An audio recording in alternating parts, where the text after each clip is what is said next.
Welcome back everyone, it's Charlie. This is going to be my brand new Doctor Strange 2 and Spider-Man 3 video. Marvel made a couple big announcements recently, you probably just saw the news, so we'll break it all down. There's even some funny Avengers Endgame Ghost Rider Easter eggs we'll talk about. If you're new to the channel, be sure to subscribe to get all the videos. We're doing an Amazon giveaway. All you have to do to enter is be a subscriber and leave your favorite Doctor Strange moment on the video.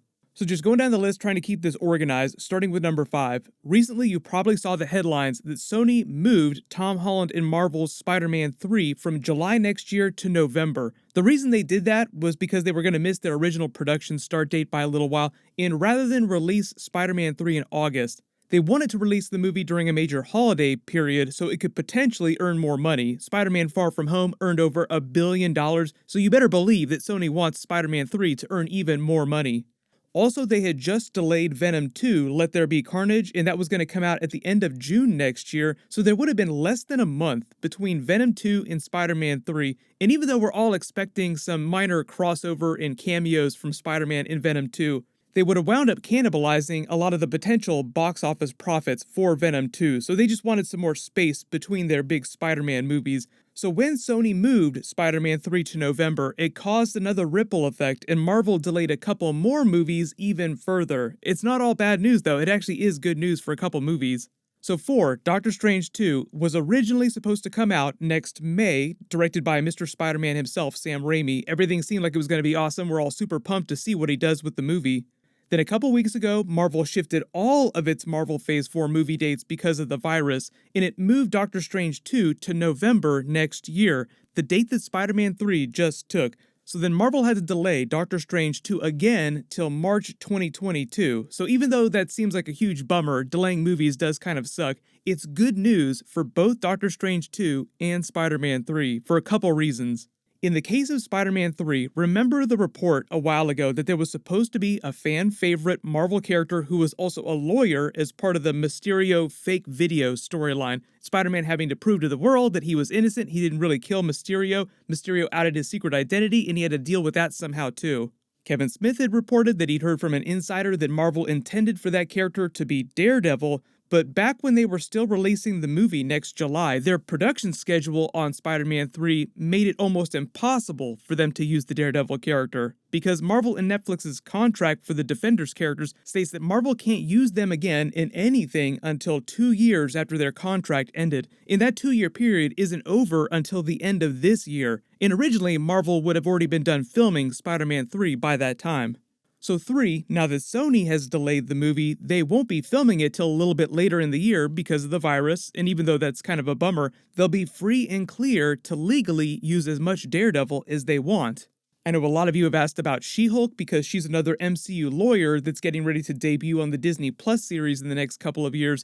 Maybe the lawyer in Spider-Man 3 that's spoken of is supposed to be her. Yes, it is possible, but She-Hulk and Spider-Man really haven't had any meaningful history together in the comics, and Spider-Man and Daredevil have crossed over a bunch of times. Spider-Man has even worn the Daredevil costume pretending to be Daredevil, and Daredevil has worn the Spider-Man costume pretending to be Spider-Man. They also share a lot in common as characters. They're both written to be very grounded heroes trying to protect their cities, as opposed to the more cosmic characters dealing with universe-shattering galactic problems every day, like Thor. And we're talking about Spider-Man being framed here by Mysterio and having to clear his name. There was actually an episode of the Spider-Man animated series from the 90s literally called Framed, which was a big Daredevil crossover. Daredevil, huh? I like your style.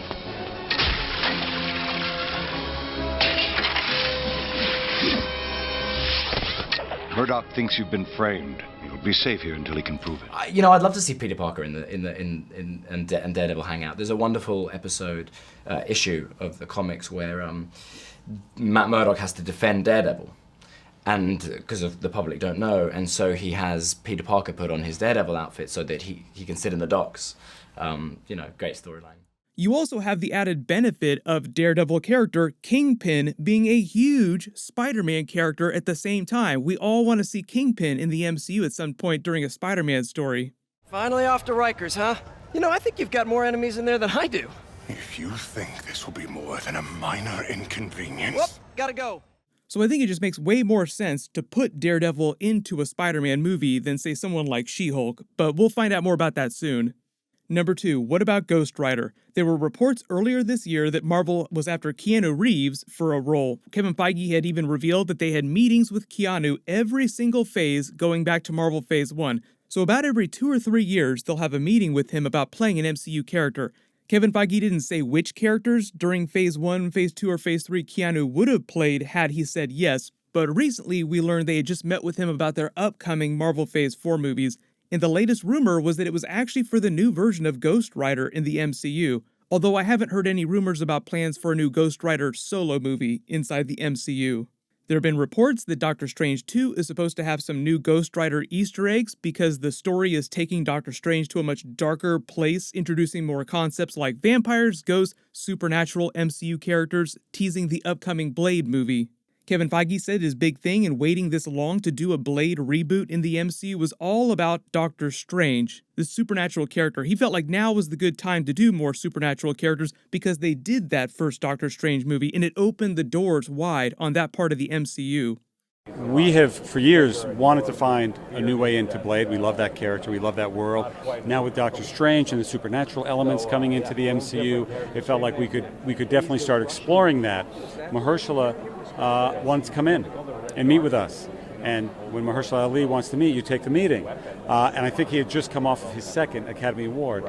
And we were talking, he was very polite, and he was talking about what a fan he is, and then he just cut right to it and was like, Blade. And we were like, yes. So if they wind up using a new Ghost Rider in the MCU movies, it sounds like it's going to be in the darker stuff, the supernatural movies and Disney Plus series like Blade and Moon Knight. And hopefully Marvel is able to get Keanu Reeves to say yes to a character, because I feel like he would work as a number of different characters in the MCU. So everyone post your fan cast for Keanu Reeves in the new Marvel movies. But number 1, Ghost Rider Easter egg during Avengers Endgame. This is actually kind of funny. Some of you may have noticed the connection. So when they're all arguing about how time travel works and how Back to the Future lied to them, War Machine suggests, why don't they just go back and kill baby Thanos to prevent all this tragedy? Now, you're going to feel a little discombobulated from the chrono shift. Don't worry about it. Wait a second. Let me ask you something. If we can do this, go back in time, why don't we just find baby Thanos, and... First of all, that's horrible. It's Thanos. And secondly, time doesn't work that way. Changing the past doesn't change the future. Then the Hulk goes on to explain that changing Thanos' past won't erase the future versions of Thanos. The one who snapped everyone at the end of Avengers Infinity War, it won't erase the one from 2014 who they fight at the end of Avengers Endgame either. As the Ancient One later explains to the Hulk, it will only create another branch time reality where Thanos doesn't exist. And that is the exact plot of a Ghost Rider story that was being published around the same time as Avengers Endgame was coming out with Cosmic Ghost Rider. He was a version of the Punisher who became Ghost Rider in the future, tries to travel into the past to kill baby Thanos to prevent all the terrible things that he did. But what happens is that he winds up showing him mercy because he's just a baby, he hasn't committed any of these acts yet, he's still relatively innocent, and he tries to raise him to be good, but fails so miserably at being a father that he winds up turning Thanos into a different type of monster that's even worse, and Thanos takes the mantle of the Punisher when he grows up. Punisher Thanos, much worse than all the other versions of Thanos, as you can imagine.